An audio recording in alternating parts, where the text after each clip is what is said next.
Se o feminismo é apenas a luta por oportunidades iguais em um mundo de justiça, direitos iguais, já existe o liberalismo, que tem plena condição, dizia o Ludwig von Mises, de conquistar, de lutar por isso. Teoricamente, tudo sempre é muito bonitinho, muito bem escrito. A questão é, inúmeros assuntos de extremo interesse das mulheres acabou sendo, sim, desenvolvido por teóricas feministas. Como, por exemplo, estupro.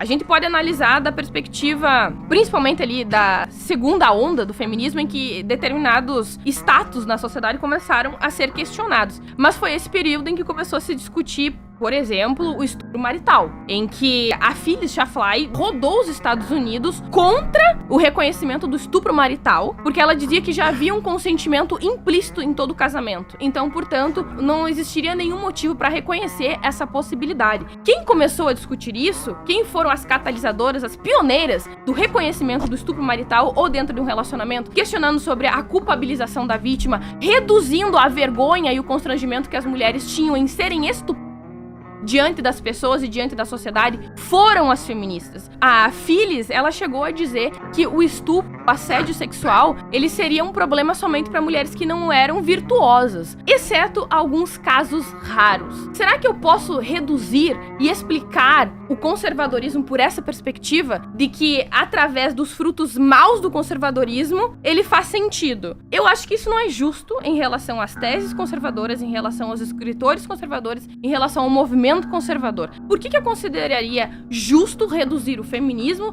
as teses feministas, como se fosse somente um movimento e apenas através dos seus frutos ruins e não os bons? Não existiu nenhum outro movimento social que catalisou e foi pioneiro tanto quanto o movimento feminista em relação a se posicionar contra a violência sexual e inúmeros outros assédios que eram relativizados na sociedade da época. Agora, não significa que outros movimentos não possam compartilhar das mesmas preocupações. A questão é, a história, ela é o que é, ela está disposta aqui e, portanto, não adianta tentar contorcer e fazer qualquer tipo de reinterpretação acerca do que poderia ter sido, de que existe compartilhamento com outros movimentos. Tudo bem, pode haver compartilhamento com outros movimentos, poderia ter sido, mas não foi. A realidade é essa que está posta. Inclusive, o movimento feminista ali, mais ou menos, nos anos 90, que devido à pressão começou a reconhecer o estupro de guerra como um crime de guerra. E não somente como uma fatalidade contingencial. Nenhum outro grupo, nenhum outro movimento social se debruçou tanto sobre essas questões. Poderia ter sido, mas não foi.